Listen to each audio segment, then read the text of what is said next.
Bonsoir à tous. Bienvenue dans votre émission Révélation, votre émission qui vous révèle tout sur le plan ecclésiastique. Et aujourd'hui, dans cette émission, comme à l'accoutumée, nous recevons le révérend pasteur Jonas Soubian de l'église Philadelphie, ministère de combat et de victoire. Aujourd'hui, on va parler des pasteurs inconséquents, des pasteurs véreux, avec le révérend pasteur à qui je dis bonsoir. Bonsoir, Elis Kandela. Comment vous allez? Toujours bien par la grâce de Dieu. Il va toujours bien par la grâce de Dieu. Nous avons constaté dans notre pays et même au-delà, il ne passe une semaine, un jour, où on entend qu'un pasteur a été malveillant, un pasteur s'est illustré de la mauvaise manière. Et avec le révérend pasteur Jonas Soubian, on va essayer de décrypter tout cela. Alors, pasteur, Oui. vous êtes pasteur. Oui. Vous avez vos collègues à qui on fait des griefs. Oui. Comme quoi, ce sont des pasteurs escrocs, des pasteurs charlatans. Encore que vous, on dit de vous être un pasteur nganga. Vous allez nous dire si vous êtes pasteur nganga ou si vous êtes nganga tout court, ou alors si vous êtes véritablement pasteur. Je rappelle que vous êtes un pasteur qui soigne à base des plantes et des écorces et des éléments de la nature. C'est ça. D'abord, avant de rentrer dans le vif du sujet, Oui. qu'est-ce qu'on peut comprendre par pasteur qui utilise les éléments de la nature, les plantes et les écorces pour soigner? Alors, moi je pense que, et je le dis toujours, la nature regorge beaucoup d'éléments. Et ces éléments-là sont mis là pour les besoins de l'homme. Et dans le livre de Psaume, la Bible nous dit que Dieu a créé ces éléments-là pour les besoins de l'homme. Quels sont les besoins de l'homme? Si l'homme peut se nourrir, si l'homme peut se soigner. Alors, toutes les maladies ne vont pas par des sorts. On a besoin de ces éléments. Les plantes et les écorces, les éléments de la nature sont là pour les besoins des hommes. Et les utiliser pour les hommes est une bénédiction divine, selon moi. D'accord. C'est parfait, on l'aura compris. Chacun se fera son idée. D'accord. Bien. Maintenant, nous allons rentrer dans le vif du sujet. Oui. Les pasteurs sont souvent pointés du doigt. Du reste, certains pasteurs qui s'illustrent de la mauvaise manière. Alors, vous, comme les autres, avez-vous fait le constat qu'il y a des pasteurs qui ne devraient pas exercer le ministère? Ça ne date pas d'aujourd'hui. Depuis la nuit des temps, on a toujours constaté qu'il y a des pasteurs qui ne devraient pas. Des pasteurs qui se sont autoproclamés. Et ce combat, nous le menons dans les ministères depuis des années. Sauf que les problèmes de l'Église sont gérés par l'Église. Nous n'avons jamais mis ça, nous n'avons jamais pris les problèmes de l'Église pour en faire une publicité, pour raconter à qui veut l'entendre. Non. Nous nous disons, l'Église est constituée d'un conseil de discipline, l'Église est constituée des personnes qui sont aptes à diriger l'Église, à sanctionner ce qu'il faut être sanctionné. Donc, ça ne date pas d'aujourd'hui, mais le malheur ou encore le constat amer que je fais, c'est que cela est devenu aujourd'hui comme si l'Église encourageait des faux pasteurs. Qui est faux? Comment on peut connaître que celui-là, il est faux? Il y a des gens qui se sont levés, qui ont dit qu'ils vont mener un combat contre les faux pasteurs. Non, ils ne mènent pas un combat contre les faux pasteurs, ils mènent un combat contre les pasteurs. Les gens sont aigris envers les pasteurs, envers l'Église. Déjà, la Bible nous le dit. Pourquoi est-ce que des personnes seraient aigries, jalouses des pasteurs? Beaucoup ont eu la douleur des églises, sont mal sortis. Beaucoup. Non, pourquoi ils seraient jaloux? Mais quand je dis jaloux, c'est justement Elis Kandela. Qu'est-ce qu'il y a dans l'Église? Qu'est-ce qu'il y a dans l'Église que les autres individus seraient jaloux des pasteurs? Il y a le pouvoir. Il y a la bénédiction. Quand Dieu te bénit, Et où il y a le pouvoir, il y a la jalousie. Mais Dieu a béni Elon Musk. Oui. Bill Gates. Oui. Moi aussi, je peux vous compter des personnes que Dieu a bénies dans l'Église. Quand Dieu bénit Elon Musk ou Bill Gates, vous trouvez que c'est normal.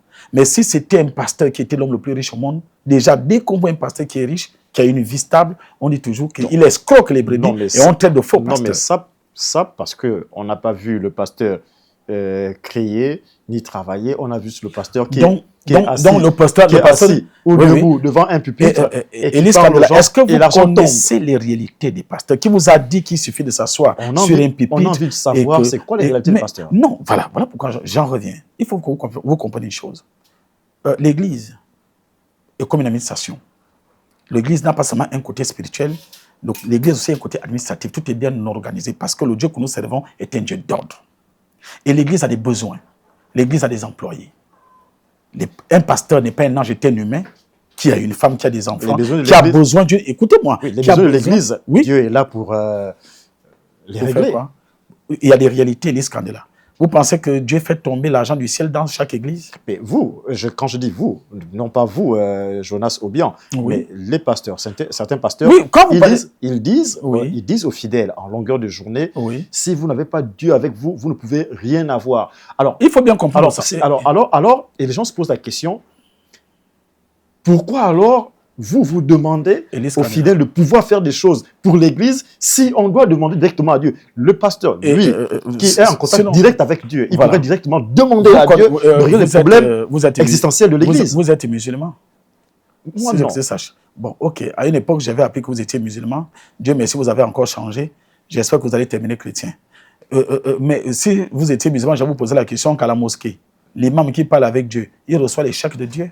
Ça, j'en sais rien. La nature est faite par des hommes. Le cosmos auquel nous vivons, Dieu, pour agir dans la vie des hommes, il utilise des hommes. C'est comme ça que ça se passe. Dieu va mettre des gens à tes côtés et ce sont ces personnes qui vont t'aider dans un domaine bien approprié. Ce n'est pas question que l'argent tombe du ciel pour aider l'Église. L'Église est une association à but non lucratif qui ne vit que des cotisations de ses membres. Une association doit avoir des cotisations. Et les cotisations sont volontaires. J'appartiens, je suis chrétien, je l'assume, je remercie Dieu tous les jours d'avoir fait de moi un chrétien. Et en tant que chrétien, je dois contribuer dans l'association auquel je suis, parce qu'il y a des besoins. Comme les caméras qui nous filment, c'est pas le Saint-Esprit qui nous a envoyé ça par, je ne sais pas, télépathie. C'est les cotisations des membres de l'Église qui font vivre l'Église. Et cette émission, c'est pour faire vivre l'Église et c'est pour éclairer certaines personnes. Donc, comprenez que ce n'est pas ce que vous pensez. Quand on va venir s'asseoir, les pasteurs s'asseyent et puis l'argent tombe du ciel. Ils disent aux gens, amenez de l'argent et les gens amènent de l'argent. Mais ça ne se passe pas comme ça. Moi, je vais parler de mon église. L'église que je dirige par la grâce de Dieu. Moi, je guéris par les plantes, les écorces, les éléments de la nature. Mon église est un hôpital. Donc, quand vous arrivez, pasteur, oui, j'ai l'ophésie nocturne. Ce n'est pas baba. Coco, mangueribouche, qui va faire en sorte que la pluie là, se ferme. Vous êtes en train de dire que ceux qui le font, oui. En fait, c'est du fait. Non, c'est-à-dire qu'ils utilisent cela d'une mauvaise manière. L'apôtre Paul dit de parler en langue. Mais il dit quand vous parlez en langue, il faut qu'il y ait des gens qui traduisent. Si tout de suite... Qui a appris cette langue? On l'apprend ou cette langue? Non, on ne l'apprend pas. Déjà, moi, c'est un don. Moi, je n'ai pas ce don. Donc, écoutez-moi, laissez-moi aller jusqu'au bout. Vous parlez cette langue? Aller jusqu'au bout. Non, je ne la parle pas. Vous la comprenez? Je ne la comprends pas. Parce que ce n'est pas, pour moi, écoutez-moi, c'est pas un don. Comment est-ce que vous arrivez à parler, je ne parle pas de vous, bien entendu. Oui. Comment est-ce que les gens arrivent à dire, vous n'avez jamais appris cette langue, vous la parlez comme ça, et en plus, vous la parlez... Vous m'avez enlevé du sujet où nous étions. Non, mais, si, nous y sommes. Oui, écoutez, c'est des choses spirituelles qui ne peuvent être comprises par des gens spirituels. Même dans nos traditions, il y a des choses que les Nanga faisaient dans nos traditions, que les bouddhistes font, ils ne vont jamais vous expliquer. Dans la spiritualité, tout ne s'explique pas. Il n'y a que ceux qui vivent le spirituel qui comprennent les réalités de la spiritualité. Ne posez pas des questions auxquelles vous ne pouvez jamais comprendre. Donc, où il y a la spiritualité, il y a des secrets. Donc ça s'arrête souvent au baba. C'est jamais long. C'est toujours court comme ça de 10 secondes. À ce niveau, ce n'est pas parce que j'ai ce don que je vais indexer qui ont ce don, puisque ce don est dans la Bible. Et si vous n'êtes pas chrétien, comment vous voulez comprendre les choses des chrétiens si vous n'êtes pas chrétien? Vous dites que Jésus n'a jamais existé, vous dites que la Bible est fausse, et vous venez nous poser des questions sur le parler en langue. Mais on ne vous comprend pas à un moment donné. Non, je parle à ceux qui nous suivent. Oui, vous avez déjà dit que l'Église est fausse, la Bible est fausse, et vous voulez qu'on vous explique, c'est des choses spirituelles. Je pose des questions. La Bible dit ceci. Moi, je pose des questions. Oui, la Bible dit ceci. Je pose des questions que les téléspectateurs se posent. Oui, la Bible dit ceci. Le parler en langue vient par la puissance du Saint-Esprit. Ils étaient tous regroupés en un seul lieu. Dès que Jésus a quitté la terre, ils étaient tous regroupés. Ils attendaient le Saint-Esprit. Et quand le Saint-Esprit est descendu, la Bible nous dit, certains ont commencé à parler des langues qui ressemblaient aux langues de feu. Et c'est là d'où naît le parler en langue. Maintenant, il y a des gens qui utilisent ça. Pour utiliser, ils n'ont pas ce don. Ils commencent à fabriquer ça, à parler. Vous connaissez, vous, un pasteur au Gabon qui a ce don? Il y en a beaucoup qui le font. Quand tu dis pasteur... Non, faire est une chose. Est-ce que vous connaissez ceux qui ont le don? Ils comprennent cette langue? Ceux qui sont autour d'eux comprennent cette langue? Non. Et la Bible dit... Vous-même, vous avez déjà compris cette langue? Non. Depuis que vous entendez les pasteurs le faire? Non, je n'ai jamais compris ça. Et pourquoi? Parce que la Bible dit, quand vous parlez en langue, il faut qu'il y ait quelqu'un pour traduire. Mais comment quelqu'un peut traduire une langue qu'il ne connaît pas? Non. Qui n'a jamais appris? C'est-à-dire, si c'est dans l'esprit que vous parlez, celui qui est à côté de vous, qui est dans l'esprit comme vous, a la capacité de traduire ce que vous faites. C'est dans l'esprit. C'est des choses spirituelles. Élise Kadela, la spiritualité n'est pas ce que vous pensez. Oui, moi, je comprends. Mais je ne suis pas là pour faire... Permettez-moi, pasteur. Je ne veux pas vous défendre ce que je ne parle pas. Permettez-moi, je comprends le phénomène, je comprends le principe. Ce que je veux dire, c'est que depuis que vous existez, vous avez déjà vu un individu interpréter ou traduire le parler en langue d'un pasteur qui serait en transe, par exemple. Voilà pourquoi je vous explique que je ne peux pas parler de ce que je ne connais pas. C'est un don que je n'ai jamais vu. Je n'ai jamais parlé en langue. Non, je ne peux pas vous répondre. Je pose vous-même la question. Non, je ne peux pas. Vous avez vous-même, pasteur, écoutez, oui. Vous-même, avant d'avoir été pasteur, aujourd'hui, vous êtes révérend. Ça veut dire que non, parce que révérend, c'est l'ancien. Oui. Vous êtes déjà longtemps dans l'église. Oui. Avant d'être dans l'église, vous avez regardé à la télévision, on vous a amené à l'église, vous avez vu les tout ce que vous voulez. Oui. Avez-vous déjà vu une seule fois où on a traduit cela? Non, et voilà pourquoi je condamne. Moi, est-ce le fait? Voilà pourquoi je vous dis une chose. Moi, on a envie de comprendre. Je condamne cela. D'accord. Parce que ce n'est pas ce que la Bible dit. La Bible dit, lorsque vous parlez en langue, vous ne pouvez pas tous commencer à parler la langue au même moment. Sur ce plateau, tout de suite, tout le monde nous parle en langue. Ceux qui ne vont pas savoir. Ils vont se dire, écoutez, ils vont se dire que ça, c'est des faux. Il faut forcément quelqu'un qui traduit. Sauf s'il n'y a personne pour traduire, taisez-vous. Vous nous avez expliqué tout de suite, et voilà pourquoi je posais la question, et j'insistais sur la question. Vous nous avez dit tout à l'heure que vous êtes pasteur, vous soignez avec les éléments de la nature, oui, les écorces et les plantes. Oui. Ça peut se comprendre. Oui, pas ça peut, ça se comprend. Oui. Moi, je dirais, ça peut se comprendre. Ça se comprend. C'est-à-dire, vous allez prendre la feuille de manguier, l'écorce de je ne sais pas moi, du kevazingo, vous allez faire une mixture, vous allez appliquer, je ne sais pas moi, sur le genou, ou alors vous allez donner à quelqu'un pour ingurgiter, et ça va aller soigner un kyste ou je ne sais pas quoi. Ouais. Ça peut se comprendre. Ça se comprend. Ça se comprend si vous voulez. Oui. Par contre, le baba. C'est tout ce que je vais vous dire. Ce que je vais vous dire sur ce plateau. Est-ce que c'est pas le fait c'est que les problèmes de l'esprit, les maladies de l'esprit sont gérées par les choses de l'esprit. Il faut que vous le compreniez. Donc, quand vous n'êtes pas spirituel, vous ne pouvez pas les comprendre. Est-ce que ce n'est pas de l'enfumage, ça, moi, je sais pas. De la part de certains pasteurs? Je ne sais pas. Maintenant, vous ne serez pas en train de les défendre là? Je ne parle pas au nom des pasteurs. Je parle au nom du pasteur Jonas, c'est beau bien que je suis. Je ne parle pas leur nom. Maintenant, moi, ce qui me fait réagir dans cette émission, c'est la manière dont on nous traite. On nous confond tous. Vous avez dit que vous faites des combats contre des faux pasteurs. Vous savez, il y a quelque chose que je ne comprends pas. Un individu qui se lève, il dit, la Bible est fausse. Jésus qui n'a jamais existé. Et vous dites encore, je vais combattre les faux pasteurs. Moi, je ne vous comprends plus. Si déjà vous dites que Jésus qui n'a jamais existé et que la Bible est fausse, donc, vous ne pouvez plus vous lever pour venir combattre des faux pasteurs, puisque c'est déjà fait, dès le départ, les dés sont jetés. Il faut comprendre ce que vous voulez à un moment donné. Vous vous intéressez les choses de l'Église. En même temps, vous dites que vous ne croyez pas à l'Église. Que l'Église n'a jamais existé. Jésus n'a jamais existé. La Bible est fausse. Jésus n'a jamais été sur terre. C'est du pipeau. Mais pourquoi vous vous intéressez encore de ce qui est faux? Ce qui est faux ne s'intéresse plus. On ne s'initie plus.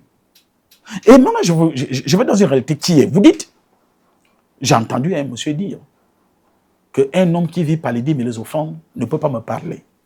J'ai vu cette émission avec son orgueil, il est assis et dit, un homme qui vit par les dîmes et les offrandes ne peut pas me parler. Ça vous a vexé? Pas vexé, j'ai eu pitié de lui. Parce que, excuse-moi du terme, j'ai trouvé qu'il était idiot. Pourquoi? Et c'est ce que beaucoup de gens font. Je vous ai dit, et je le répète, l'Église a un côté administratif. Lorsque vous êtes un pasteur appelé, votre Église va d'abord vous donner une formation de base. Si c'est une Église sérieuse, vous devez aller à l'école comme moi. Et là, c'est la famille qui paye vos études théologiques. Vous savez combien ça m'a coûté? Vous savez combien coûte un bac en théologie? Quand vous passez le bac en théologie, combien ça coûte? Vous savez combien une licence en théologie coûte? Un master, un doctorat. Mais la famille s'investit, se donne à ce que vous puissiez avoir ces diplômes. Et lorsque j'ai terminé de faire ces études, je dois aller où? À la fonction biblique pour aller postuler? Non. Je viens dans mon église. Et avec ces documents, on me un pasteur. Et là, l'église va te donner un salaire. Parce que tu as fait des études pour ça. L'église qui est bien structurée, tu as un salaire. Si l'église est bénie, qui est riche, tu as un véhicule, tu as de quoi nourrir ta famille. Après, les gens vont se dire que tu es escroc. Encore, je suis escroc. Quand vous travaillez, vous avez fait des études classiques, nos parents ont investi. Vos parents ont investi à ce que vous puissiez avoir les diplômes que vous aviez. Vous venez postuler au niveau de l'État, on vous prend au travail, on vous donne une voiture de service, on vous donne une maison, un bon salaire. Ça veut dire que vous êtes escroc? Non. Voilà, laissez-moi terminer. Non, vous Laissez-moi échangez terminer. vos services Voilà. à l'échange d'un salaire. Voilà, c'est partout, c'est comme ça. Puisque c'est pas le Saint-Esprit qui nourrit, qui va nous jeter les... Non, Et laissez-moi sauf qu'on a terminer. entendu, vous avez reçu gratuitement, vous devez donner gratuitement. Les caméras là, on m'a donné ça gratuitement parce Non, que ça appartient c'est à les caméras, l'église. non, l'église. Non, mais les caméras là, c'est pour qui? Non, C'est pour prêcher, l'église. non, prêcher, ça Mais dépend. prêcher, c'est un travail qui vous a dit. Est-ce que vous savez que Jésus avait un trésorier qui s'appelait Judas? Est-ce que vous savez que le ministère de Jésus il y avait l'argent qui lui permettait d'exercer son ministère? Vous pensez que quoi? Il y a des réalités humaines. Et une association doit vivre. Le spirit qui est en train de... Écoutez-moi, le spirit qui passe là, 24 minutes, c'est le Saint-Esprit qui vous coller ça. Cela, pasteur, Mais attends un moment donné. cela pourrait se comprendre. Mais, Non, ça se comprend. non, bon, bah alors, les pasteurs, par exemple, Oui. pour recevoir des gens dans son église ou alors dans son cabinet, puisque vous en avez Oui, maintenant, oui. c'est comme C'est ça. normal. C'est Bon, normal. le pasteur devrait Oui. être vu de façon simpliste, sauf qu'aujourd'hui, il y a tout un protocole avec tout son Où il y a protocole l'autorité, il y a le pour protocole. rencontrer- Élise Canela, Oui. où il y a l'autorité, il y a le protocole. Même à l'église. Vous ne savez pas qu'il y a des institutions où il y a la discipline? Il y a l'église, il y a l'armée. Où il y a une autorité, il y a un protocole. C'est tout à fait normal. Vous ne pouvez vous lever tout de suite, vous partez voir le président comme vous voulez. C'est une autorité. Moi aussi, je suis une autorité. Donc, L'église, On écoutez-moi, doit pas voir. dans notre constitution, on nous appelle comment? Donc. Des autorités religieuses. pour vous voir, on doit payer 30 000 francs, 50 000 francs pour vous rencontrer. Déjà, il faut comprendre une chose. La Bible est claire. On ne vient pas voir un homme de Dieu les mains vides. Saül a perdu ses ânesse. Va à la chair de ses ânesse, mais il y a un prophète qu'on appelle Samuel. Son serviteur lui dit, on ne trouve pas des ânesses, nous devons aller voir l'homme de Dieu. Mais on ne peut pas aller le voir. Saül dit, on ne peut pas aller le voir les mains vides. Il dit, j'ai un demi-sac d'or. Pour aller donner qui? À Samuel. Samuel était un fou. Qu'est-ce que vous croyez? Vous pensez que vous allez vous lever un bon matin et vous devez, en même temps, vous nous insulter et puis vous venez nous voir gratuitement. Moi, je dis aux pasteurs qui me suivent, arrêtez de vous cacher parce que vous avez peur de dire les choses telles qu'elles sont. Moi, Jonas, c'est beau bien. Je dis les choses telles qu'elles sont. Tu viens me voir, tu payes. Et c'est Parce com- que ce que tu payes là, Et c'est combien? ça, non, mais ça dépend. Je suis en train de dormir, vous m'appelez à 1h. Moi, je guéris par les plantes. Vous m'appelez à 1h. Vous avez besoin de moi. Donc, comme je le suis gratuitement, je dois donner gratuitement. La voiture qui va me chercher, c'est gratuit. Je laisse ma famille. Pourquoi? Parce que je dois venir m'entretenir avec toi, je te soigne et demain tu vas crier dans les réseaux sociaux que nous sommes des faux pasteurs. Qui a dit que parce qu'on donne l'argent pour voir quelqu'un, ça veut dire que tu es faux? Là où vous partez à l'hôpital, vous ne payez pas la consultation. Les médecins aussi sont faux. Eux aussi sont reçus gratuitement, non? Pourquoi vous payez la consultation? Bon, ça, les pasteurs, tout ce que nous, c'est ce que vous avez reçu gratuitement, vous devez donner. Tout le monde a reçu gratuitement. Hein. Je ne L'intelligence que vous aviez là, Je- vous l'avez reçu gratuitement. Vous êtes un journaliste chevronné, Élise Canela. Tout le monde vous connaît. Vous êtes connu dans le milieu du journalisme, du showbiz, mais vous avez reçu ça gratuitement, non? Non. Vous donnez vos prestations gratuitement. Je suis allé à l'école, Alors, j'ai étudié. mais moi aussi je suis allé à j'ai l'école. dépensé de l'argent. Moi aussi j'ai étudié, j'ai dépensé de l'argent aussi. Je sers l'État. Moi j'ai fait la même Vous chose et avez- je sers Vous l'église. avez décidé. Non, mais vous allez dans une entreprise, allez travailler. Non, écoutez. Le grief qui est fait au pasteur, Oui, le révérend, oui, c'est que le pasteur oui. devrait avoir un emploi à part entière et là ensuite il vient à J'ai- l'église j'ai- pour prêcher la parole. Voilà, je vais maintenant vous dire. Et Alors- tout ce qu'ils ajoutent, Écoutez, tout ce non, que- non, tout ce non. que- tout ce que l'église pouvait, Laissez-moi vous tout ce répondre. que l'église pouvait encore faire à la limite, Laissez-moi vous répondre. c'est juste financer les locaux D'accord. de l'église, Voilà. mais pas financer C'est le pasteur. Voilà. Maintenant, je vais vous répondre. Expliquez-nous. Le pape qui est à l'église catholique assis là, il travaille où? Qui finance sa vie et tout ce qu'il a? L'église. Le monseigneur Ibaba, que je respecte, qui est là, qui finance sa vie? C'est l'église. Est-il faux? Maintenant, quand l'église finance le pasteur est maintenant faux. Est-ce que vous savez qu'il y a deux sortes de pasteurs? Il y a des pasteurs qui sont appelés à plein temps. Vous êtes ici, vous avez filmé ici. Vous voyez les malades que j'ai autour de moi. J'ai guéri des fous. J'ai guéri des drogués. Par la grâce de Dieu. Pas j'ai guéri, parce que c'est pas moi qui guéris. Je traite. Je traite les fous. Je traite les drogués. Je traite beaucoup de pathologies que vous connaissez. Et les malades sont là pleins. On m'appelle jour et nuit. Si j'avais notre emploi, mais il y a des gens qui devaient perdre leur vie aujourd'hui parce que je n'ai pas été là pour leur traiter. Donc, il y a des pasteurs qui sont appelés en plein temps. Être pasteur est déjà un emploi. Vous ne le savez pas? Jésus-Christ, son père était charpentier. Vous connaissez une charpente que Jésus est allé livrer? Jésus-Christ, son père était charpentier. Vous connaissez un marché de charpente qu'il a livré?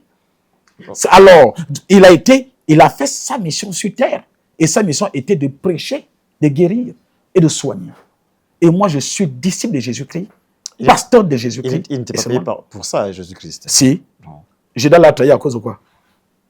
Dites-nous. Les 30 pièces d'argent. Qu'est-ce que Judas a gardé? C'était le coupé ou les poissons? Judas a gardé quoi? L'argent.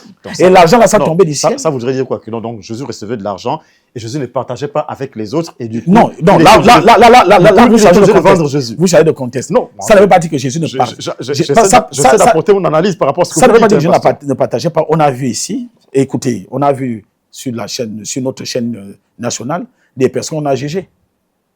Pourquoi? Parce qu'ils auraient eu des sommes d'argent. Ça veut dire qu'ils étaient mal payés. Pourquoi vous pouvez penser comme ça? L'être humain, lorsqu'il décide, de faire, de voler ou de faire du mal, il ne regarde pas s'il est bien payé ou pas. Vous avez dit Jésus était payé pour ce qu'il faisait. Oui. Et vous avez dit, il était payé. La preuve, Judas a trahi Jésus pour 30 pièces d'argent. Oui. D'accord? Oui. Et voilà pourquoi je pose la question. Donc, Jésus recevait de l'argent, il ne partageait pas avec ses 12 disciples. Voilà pourquoi je vous ai répondu en disant... les gars étaient obligés de le liquider. Voilà pourquoi je vous ai répondu en disant que ceux qui ont volé l'argent de l'État, là, ils n'étaient pas bien payés. Mais ils ont quand même volé, non? C'est la nature humaine, l'homme est comme ça. Attention. Attention, pasteur, on ne va pas sortir du contexte. Encore que eux, ils n'ont pas volé, ils ont reçu. Oui. Ce qui est différent. Oui, autant pour moi. Ils ont reçu. Ils ont reçu, mais on leur a donné. Mais pourquoi ils étaient amenés au niveau des juges? Parce qu'on estime que ce qu'ils ont reçu ça d'une manière illégale. Bon, on va pas rentrer. Non, dans c'était ça un exemple. C'était un exemple que j'ai pris pour vous faire comprendre que lorsque Judas décide de trahir Jésus, ce n'est pas parce qu'il était mal nourri, parce que l'être humain est comme ça. Alors, je pense que nous étions dans la peau des pasteurs malveillants. Vous n'étiez pas avec Jésus et ses 12 disciples pour comprendre ce qui avait amené à ce qu'on vende Jésus. D'accord. Peut-être que Jésus également n'avait pas remis la part des autres. Vous êtes déjà dans les peut-être, donc vous êtes déjà dans des choses, moi je suis sur la réalité de ce que la Bible me dit. D'accord. Même si vous ne la croyez pas, désolé. Alors, il n'est pas question de croire ici. Alors, je disais, si vous ne saviez pas, Élise Kandela, ce que les pasteurs endurent, vous ne saviez pas les biens que les pasteurs font dans la vie de beaucoup de personnes. Vous ne réalisez pas. Même l'ingratitude qu'ils subissent. Il est difficile d'être pasteur. Lorsque vous n'avez pas été appelé, nous allons souvent de pleurer. Mais nous devons continuer. Vous pleurez. Mais nous sommes des humains. La charge n'est pas facile. Qu'est-ce qu'on vous fait comme ça au point de pleurer? Dans la vie, vous n'avez jamais pleuré? Non, je parle des pasteurs. Mais un pasteur est un leader, un berger. Qu'est-ce qu'on vous fait dans l'église? Qu'est-ce que les fidèles vous font au point de pleurer? Mais vous ne pouvez pas comprendre. Je vous dis une chose, Élise Kandela. Expliquez-nous, on va comprendre. Élise Kandela, je vous dis une chose. Il est plus facile de gérer les moutons que de gérer les hommes. Vous êtes un père de famille, vous comprenez que gérer les hommes est quelque chose de difficile. Déjà, gérer une femme d'abord devient déjà un problème. Et si vous arrivez à gérer une femme, vous êtes marié, voilà pourquoi on va vous respecter. Parce qu'on va savoir que tu es dans une mission suicide. Garder une femme et la gérer. Et dans l'église, nous gérons pas une seule, des esprits, femmes, hommes. Et ce n'est pas facile. Je vous raconte une anecdote. Vous savez, nous sommes salis par qui? Qui nous salissent d'abord? Mais ce sont nos brebis. Qui nous parle mal? Ce sont nos brebis. Vous avez déjà vu un musulman qui parle mal d'un imam? Vous avez déjà entendu un musulman dire qu'un imam est un escroc? Mais et pourtant, l'imam ne vit aussi que des perdiennes de la mosquée. Ça n'a jamais fait de lui un voleur ou encore un malhonnête. C'est tout à fait normal. Mais quand c'est le pasteur qui vit des dîmes, comme vous le dites si bien, et des offrandes, nous devenons des malhonnêtes et des paresseux, des gens qui ont raté leur vie. Quand nous sommes bénis, et que Dieu nous bénit, et que Dieu nous envoie des personnes qui nous soutiennent, nous sommes des malhonnêtes. Lorsque nous sommes pauvres, et que nous n'avons pas de quoi nourrir nos enfants et nos familles, nous sommes des faux pasteurs. Pourquoi Dieu va nous appeler et nous rendre pauvres à un moment donné? Mais nous, on ne vient pas à la télé pour nous exprimer, parce qu'on sait que bon, ils n'ont qu'à parler ce qu'ils veulent. Mais à un moment donné, nous devons vous dire, attention, le combat que vous menez contre nous ne changera pas vos vies. Si tu vis dans la misère, ce n'est pas la faute du pasteur. Si ta vie ne marche pas, ce n'est pas la faute du pasteur. Et en nous insultant, ça ne changera rien. Ça ne changera en rien les réalités que tu vis. Il faut que vous le compreniez. Nous sommes arrivés, pasteur, à la fin de l'émission. Un message à adresser à ceux qui nous regardent en ce moment concernant la question. Il faut que vous sachiez que les pasteurs, comme je disais tout à l'heure, nous vivons des situations les plus difficiles que vous ne pouvez pas croire. Et un pasteur est un sacrifié. Mais c'est une mission que nous menons à bien, avec fierté. Et je dis à tous les chrétiens qui se font insulter aujourd'hui, parce que vous êtes chrétiens, on dit que Jésus-Christ n'a jamais existé, on dit que notre Bible est fausse, mais nous devons être affermis. Eux, ce sont des ignorants. Ignorants de la spiritualité et de Dieu que nous servons. Donc, ils ne peuvent pas nous comprendre. Et moi, je parle à tous les pasteurs qui me suivent. Nous devons continuer. Continuer le combat et continuer dans l'église de Dieu. Ce que disent les autres ne peut rien changer à ce que nous faisons. Et à ceux qui soutiennent l'église, vous êtes des chrétiens, les dîmes et les offrandes n'ont jamais été du vol, n'ont jamais été de l'escroquerie. Que cela déplaise à ceux qui le pensent. Et si Dieu nous bénit, comme moi, Jonas Soubian, il m'a béni, j'ai une sécurité, j'ai tout, ben, ce n'est pas de ma faute. Hein. C'est parce que je travaille jour et nuit pour le Seigneur. Et il doit me bénir. Malheureusement, que nous sommes à la fin, on n'a pas pu aborder des questions que je pensais qu'on devait aborder, parce que vraiment, il y avait beaucoup à dire sur... On aura un deuxième numéro voilà, pour cela. Il y avait beaucoup à dire sur un certain point, mais les pasteurs vivent beaucoup de situations compliquées.